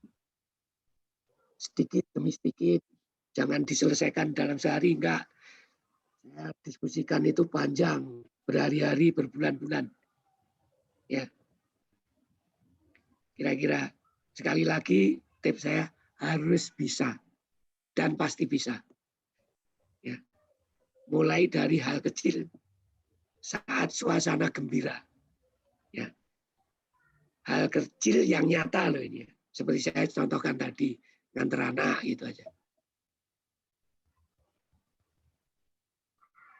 Ya. Atau masak. Misalnya, saya besok pagi harus masuk pagi. Saya sebaiknya nggak usah masak. Daripada ribet, nanti kita beli. Itu suatu hal yang sepele kecil, tetapi itu menentukan WFC loh. Ya. Karena dua kebutuhan yang muncul. Satu harus menyelesaikan masak, satu harus datang ikut rapat pagi. Nah kalau yang laki, nggak usah bingung-bingung, nanti kita makan di luar. Kan beres tuh. Asal mau ngomong. Tapi kalau si istri ini maunya perfect, supaya tetap merasa bertanggung jawab, ya ampuh. Jadi masalah juga menurut saya.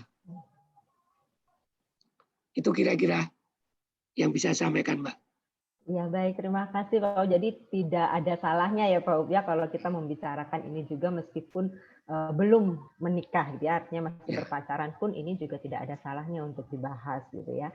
Baik, saya akan mengundang 1-2 penanya mungkin yang bisa secara langsung Pak gitu ya untuk bisa berkomunikasi dengan kita ya. Silakan Bapak Ibu yang mau langsung bertanya dengan narasumber, saya persilakan untuk raise hand dan langsung mungkin membuka mikrofonnya ya dan videonya. Silakan Bapak Ibu.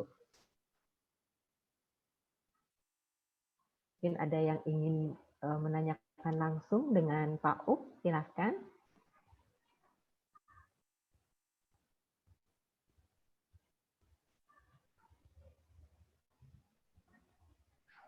Sambil menunggu, saya mengingatkan kembali kepada seluruh peserta, di kolom chat sudah disertakan link untuk presensi. Silakan Bapak Ibu boleh mulai mengisi presensi dan jangan lupa nama yang disertakan di presensi mohon dicek kembali karena akan dijadikan dasar untuk membuat sertifikat nantinya. Baik, apakah ada peserta yang masih akan mengajukan pertanyaan?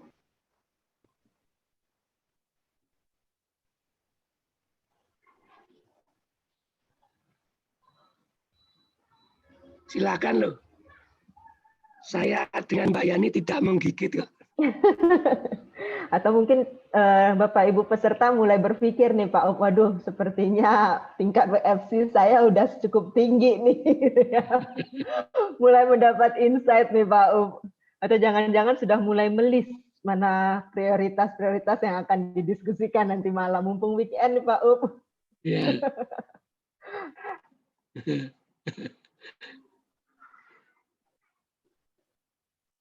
Baik, apakah tidak ada?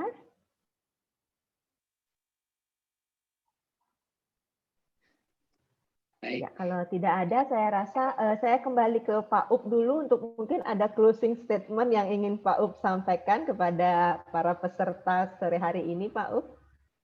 Oke, bagi yang teman-teman baik itu yang sudah mempunyai pasangan atau yang belum, tapi sudah bekerja dan merasa mengalami WFC atau work family conflicts yang dalam dan tidak, saya sarankan ambil langkah ketiga tadi. Coba renungin dengan betul kayak redefinisi atau ya newborn itu saya katakan newborn. Jadi kayak usahakan renungi ya bagaimana sebetulnya hidup yang ingin saya lalui itu. Kayak retreat lah kasarannya kalau di istilah-istilah Jesus people itu. Kita merenung, kita renungi sehingga kita bisa mendapatkan deskripsi baru tentang apa yang saya inginkan dan apa yang harus saya lakukan dan semuanya supaya menjadi yang terbaik untuk diri saya maupun lingkungan saya. Kira-kira seperti itu pesan saya. Jadi jangan takut untuk new bonds, ya, untuk merubah total dengan pandangan hidup maupun gaya hidup yang telah lama ini dilalui. Itu saja pesan saya, dan yang terakhir mungkin barangkali tidak semua pengalaman saya bisa teraplikasi atau bermanfaat buat teman-teman. Ya mungkin ada teman lain yang punya pengalaman, ya, carilah modal sosial, diskusi sama teman yang punya pengalaman, supaya apa yang Bapak Ibu alami dan kita alami bisa terpecahkan. Dan sekali lagi kalau ada tutur kata, perilaku maupun tata tulis saya yang kurang berkenan, saya mohon maaf yang sebesar-besarnya Mbak Yani. Ya sekali lagi, saya mohon maaf sebesar-besarnya. Salam sehat, salam sejahtera, dan selalu mentaati protokol COVID. Terima kasih Mbak Yani. Baik, terima kasih Pak Up atas sharing pengalaman, begitu juga beberapa penjelasan yang sudah Pak Up paparkan melalui pertanyaan-pertanyaan yang sudah diberikan juga oleh peserta ya. Dan betul sekali Pak Up gitu ya, dan juga Bapak Ibu, bahwa WFC ini sekali lagi tidak pernah lepas dari kita ya. Dalam bentuk apapun, apakah kita sudah berperan dalam keluarga ataupun single pun ternyata masih tetap ini ya, tetap terjadi juga yang namanya WFC. Sehingga kalau tadi misalnya Bu Ana menanyakan apakah WFC ini juga dihayati oleh yang belum menikah, saya rasa iya juga ya Pak Up ya. Karena ketika hidup tetap saja yang namanya konflik peran itu pasti ada gitu ya. Baik, terima kasih banyak sekali lagi untuk paparan dari narasumber dan juga pertanyaan-pertanyaan dari Bapak Ibu peserta. Semoga apa yang sudah disampaikan tadi memberi kita insight baru gitu ya, dan juga bisa bermanfaat bagi kita dalam menjalani kehidupan ke depan. Nanti tantangannya saya rasa semakin menjadi-jadi nih dengan kondisi sekarang ini ya Pak Up ya, karena banyak sekali perubahan baru yang secara mendadak juga harus kita hadapi bersama gitu ya. Tidak terasa Bapak Ibu, saking enaknya ngobrol nih, kita sudah sampai di penghujung acara nih Pak Up. Baik, untuk Bapak Ibu, saya minta waktu sebentar untuk kita berfoto dulu ya Bapak Ibu sebelum kita mengakhiri serangkaian acara sore ini. Silakan boleh di open kamera Bapak Ibu. Ya, kita berikan senyum terbaik ini walaupun masih deg-degan dengan wah ternyata WFC saya tinggi ya. Gitu ya.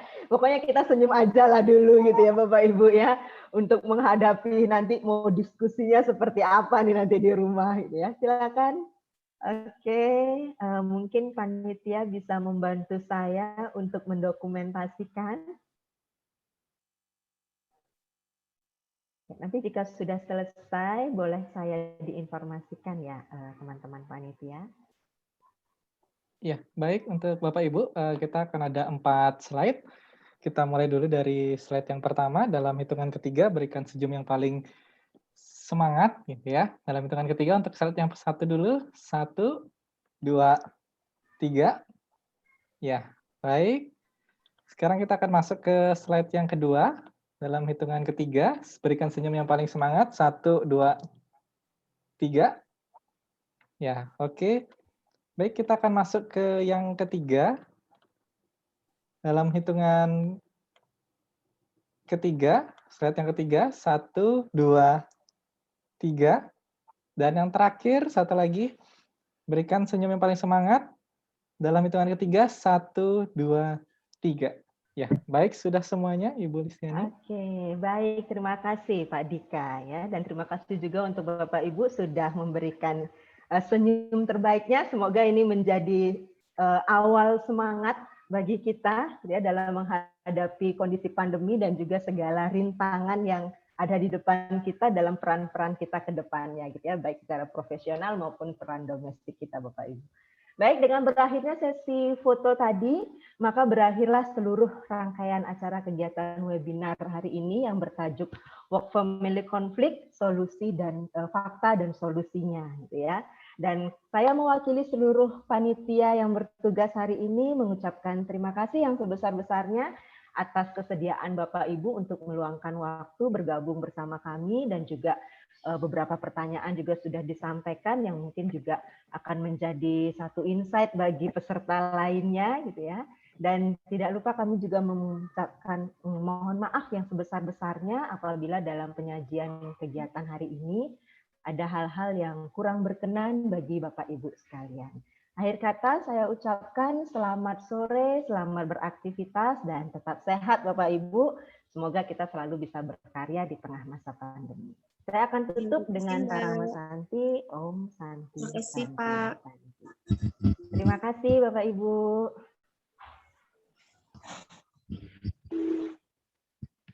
Terima kasih semuanya. Terima kasih Bu, matur nuwun. Ya. Tetap sehat semuanya. Sehat-sehat Ibu. Ibu juga sehat-sehat bersama keluarga nggih. Nggih, amin amin. Sehat Mbak Ani? Sehat. Ini mau Mas Kun ya salam untuk dirimu. Ya. Kayak ngurusi kebun jati ae no. Pesantren ya. Iya, pesantren ini. Surya Mentaram. Surya Mentaram ya. Kadang mau Pak kira sinau apa Surya Mentaram tadi loh ceritake mau keraton mau. Iya, aku tahu diskusi wong loro nang mobil. Selamat. Terus alhamdulillah sudah ketemu. Salam kanggo istri dan anak-anak ya. Ya, matur suwun, Mbak. Terus ya. Pamit. Sukses. Ya, pamit ya.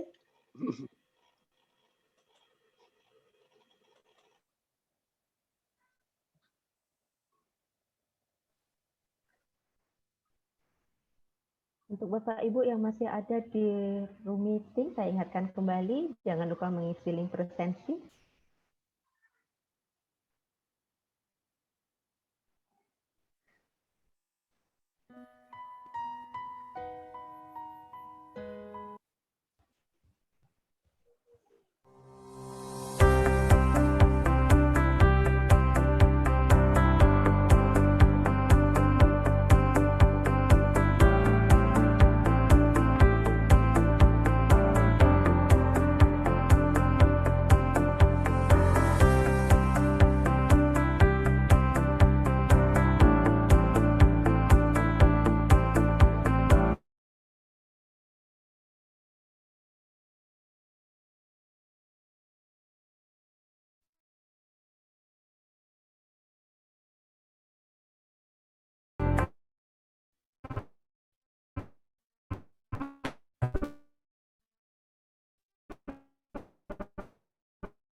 Each day I live, I want to be